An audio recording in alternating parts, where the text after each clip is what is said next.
Hey y'all, I'm gonna be reading to you again, finally, but it's not gonna be from the 1900s because I thought the Wardy Library would have the book, but they don't.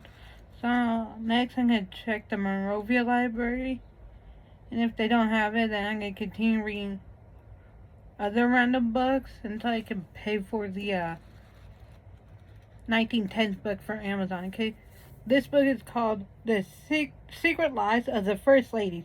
What your teachers never told you about the women of the White House by Cormac O'Brien. Here we go. Introduction. I never wanted to be the president's wife, and I don't want it now. You don't quite believe me, do you? Very likely no one, except possibly some woman who had had the job. Eleanor Roosevelt. So your husband has just been elected president of the United States. Kudos. Now it's all black tie dinner, gourmet cooking, government pay protection, and servants at your beck and call. Outstanding. But hold on a minute.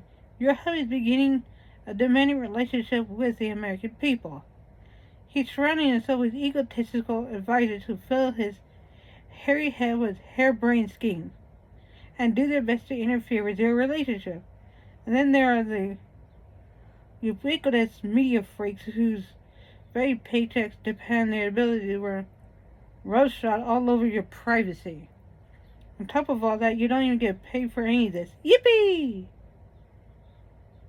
Now, before you get carried away, remember, nobody voted for you.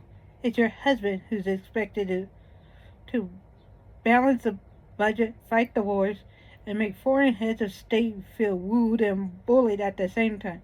Your job is rather simple. You are to do, well, whatever it is that you feel most important. But be careful. Everyone's watching. Literally. If you want to stay home and cultivate a safe refuge for your husband, fine. Just don't appear to be a kept woman without any intellectual interests. If political activism is your thing, go crazy. As long as you don't look like a person who's exercising power that was given to her strictly because she shares a bed with the chief executive. Naturally, you're wondering how you'll know when you're verging into forbidden territory. But don't worry, you'll know. Jane Pierce had plenty of reminders that her gloomy spiritualism made the White House feel like a morgue. When Lucy Hayes forbade alcohol of any sort in the executive mansion, she was derided as a puritanical priest. And Edith Wilson called holy hell when she ran the executive branch of government while her husband struggled back to health from a stroke. As you'll find out, there is no shortage of people willing to offer constructive criticism. It's no wonder Pat Nixon said, being the First Lady is the hardest unpaid job in the world. Still, you have to look on the bright side. You got one of the most vaguely defined positions in American government, giving you a very enviable freedom of purpose. Want to tackle drug abuse? Falling literacy rate? The plight of an endangered species? Go for it, because he can't possibly be fight. And if things get too hot to handle, you can always blame them on your powerful rooming. After all, he's the jerk who got you into this in the first place. Finally, you're bound to achieve a certain level of morality, a permanent place in history that allows you to be scrutinized and picked apart by books like this one. You just might find yourself enjoying the ride, provided that you keep your life in perspective. Betty Ford may have put it best. I don't feel that because I'm the First Lady, I'm different from what I was before. It can happen to anyone. After all, it has happened to anyone. Chapter 1. Martha Washington. Born June 2nd, 1731. Died May 22nd, 1802. Married May 15th, 1750 to Daniel Parke Custis. And then January 6th, 1759 to George Washington. Presidential husband, George Washington. Children, Daniel, Francis, John, and Martha. All with Daniel Parke Custis.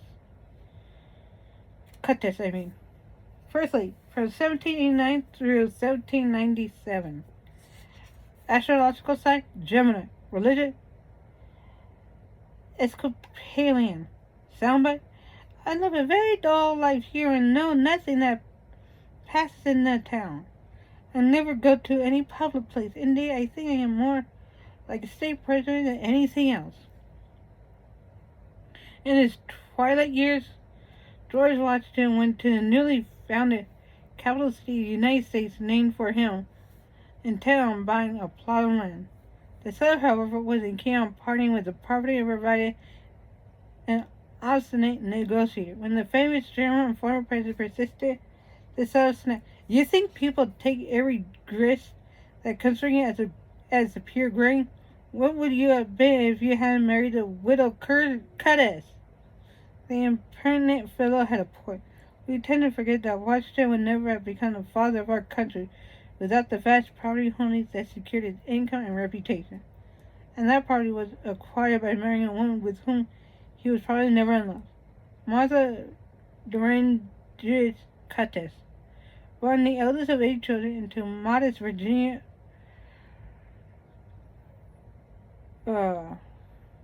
autocracy, Martha Dandridge was raised in a world of quintessential 18th century paradoxes. A London society of hard-partying, tobacco-growing grandees who memorized the Bible, armed themselves to the teeth, and whipped their black slaves with vigor and impunity. This is from what I'm reading. This is not my opinion. Okay, whatever is in this book, whatever it's spewing is in this book, unless I say otherwise. But right now, what I said about those African American people back then, it's not from me, it's from the book. Okay? Let's continue. Her education encompassed dribs and drabs of reading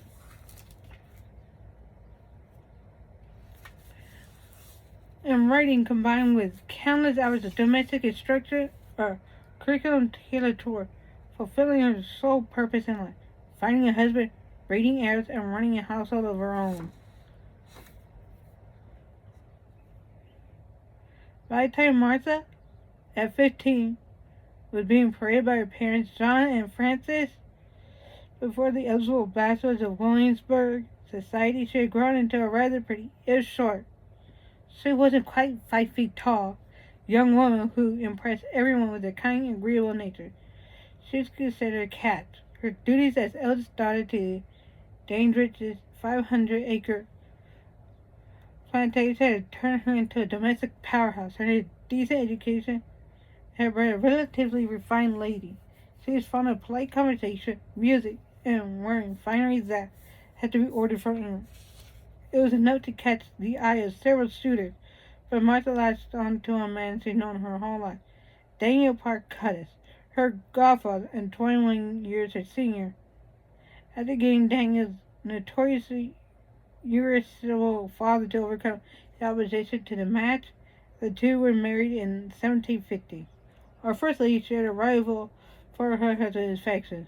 Many speculated that Sally Fairfax was George Washington's true love, and wealthy Martha was just a way to increase his holdings. Daniel was handsome, charming, one of the richest planters in the colony, and dead by 1757. His passing came on the heels of 2 other deaths. The couple's eldest children, Daniel and Frances, were cut down in the youth by the pervasive sickness of the day. At 26, Martha was a widow with 2 little brats left to raise, over 70,000 acres of land to run, and nearly 300 slaves to oversee, which is why she wasted no time in finding another husband. Sure, she was an immensely capable woman with a canny business sense and enormous discipline, but why make it hard on yourself when you live in a colony full of randy men squabbling over the shortage of women? One of those men was George Washington, who possessed 2 problems. First, he was relatively poor, a militia colonel whose frontier rogues were putting any coins in his pocket. Second, the love of his life, Sally Fairfax, was married to his best friend. Oof. Eesh. Intent on developing his treasure estate Mount Vernon, Washington wooed the wealthiest widow in Virginia, Martha Cuttis, whose riches were the key to becoming the influential gentleman of leisure that he wanted to become. For her part, Martha saw a certain star quality in this dashing soldier. George was tall, well-built, physically brave, an outstanding horseman, well-behaved and young. 9 months her junior. Who better to give her huge estate to? After marrying in 1759, the two settled into something like domestic bliss. George used his wife's money to turn Mount Vernon into a palace, and Martha tried to forget that Sally Fairfax lived in the neighborhood. But the idyll was shattered when Martha saw her husband off to the Continental Congress in 1775, then found out that he'd been appointed commander of the rebel army, a post he accepted without her consent. So much for marital tranquility. For the next 8 years of the Revolution, Maud saw her husband only during winter encampments. George made one trip to Mount Vernon throughout the war, and stayed for a mere 2 days. Damn. So it's hardly surprising that Martha bitched up a storm when the country that stole her husband during the war decided to borrow him again in peacetime. George had become the biggest thing since the Franklin stove, and nobody could conceive of anybody else as president of the infant republic. Though mortified at the prospect of being torn away from Mount Vernon yet again, Martha put on a game face for the trip up to the capital and New York City. Cheered by throngs and rocked by 13 gun salutes virtually the whole way. Once there, she was treading on new ground. As wife of the man whom many revered as a virtual monarch, she ran the risk of creating a presidential household that looked too much like European royalty. She was, after all, a Southern dame, and a natural inclination toward class consciousness and fine living. Her solution was to strike a balance between democratic simplicity on the one hand and official dignity on the other. To be sure, she took to wearing extravagant clothes, rode about in a gilded coach, and began the custom of holding receptions in which lady callers were curtly welcomed. But she also cultivated a charitable demeanor to all who met her, including her husband's growing throng of enemies, and continued to embrace the role of happy domestic matron. Her needlework was legendary.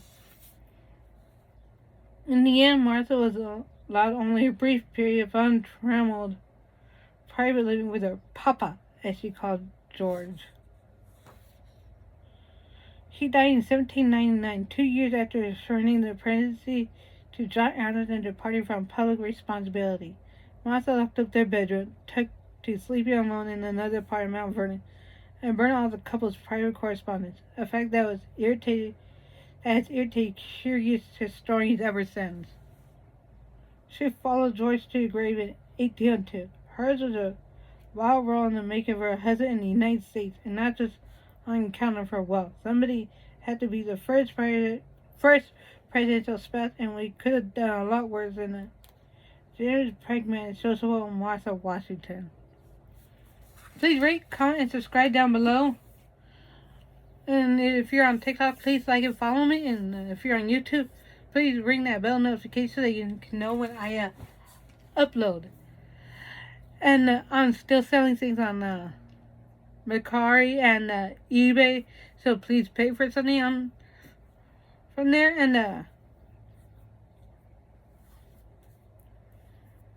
yeah, I'm gonna be selling my 1900s book. Okay, it should be on one of the things right now, I think. If not, then I'm gonna do that right now. And anyways, yeah. Bye, guys.